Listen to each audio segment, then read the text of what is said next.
కశ్మీర్లో 10,000 మంది ఉగ్రవాదులు ఉన్నట్లుగా పాకిస్తాన్‌కి చెందినటువంటి ఒక మత బోధకుడు ఒక వీడియోలో చెప్తున్నాడు. దీనికి సంబంధించినటువంటి వీడియోలు ఇప్పుడు సర్క్యులేట్ అవుతున్నాయి. దానికి కాకపోతే అవి వీడియోలు పెడితే వచ్చేసి నాకు కాపీరైట్ వచ్చేస్తుంది. కాపీరైట్‌తో పాటు స్ట్రైక్ కూడా వచ్చే అవకాశాలున్నాయి. అయితే వాడు మాట్లాడినటువంటి మాటలు ఇప్పుడు వైరల్ అవుతున్నాయి. ఆ మాతృభూమి సేవకుడు హఫీజ్ సయీద్ కశ్మీర్‌లో ఇప్పుడు 10,000 మంది ఉగ్రవాదుల వరకు ఉన్నారు.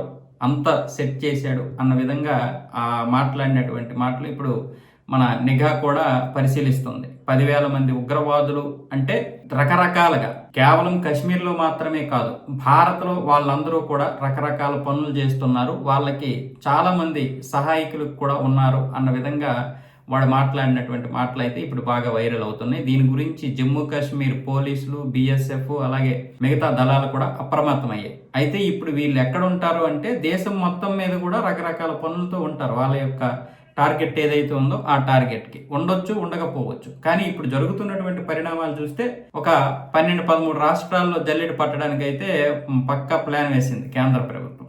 ఇప్పటికే 200 మంది ఉగ్రవాదులను మొన్నే పట్టుకున్నారు. స్వతంత్ర వేడుకల కంటే ముందు, మన 80వ స్వాతంత్ర వేడుకల కంటే ముందు శుక్రవారము, గురువారము, బుధవారము ఇలా మొత్తం 200 మందికి పైగానే పట్టుకోవడం జరిగింది.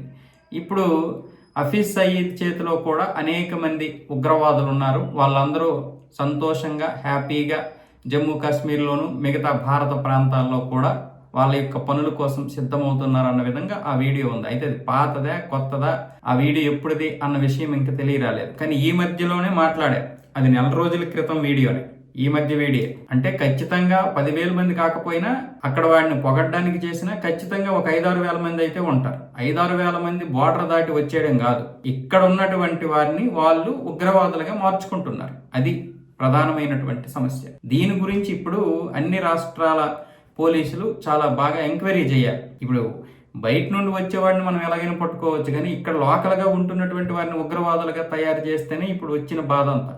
వాళ్ళకి సపోర్ట్ చేయడమే కాకుండా ఇప్పుడు ఉగ్రవాదులుగా ఇక్కడ ఉన్నటువంటి వారిని వాళ్ళు నియమించుకుంటున్నారు. 2005లోనే ఈ యొక్క లష్కరే తోయిబాని నిషేధించింది ఐక్యరాజ్య సమితి. అల్ ఖైదా, జైషే మహమ్మద్ లాంటి సంస్థలతో సంబంధాలు ఉన్నాయని చెప్పి. అలాగే ఇంటర్నేషనల్ ఉగ్రవాదిగా ఏమొచ్చేసి హఫీజ్ సయీద్ని కూడా ప్రకటించడం జరిగింది.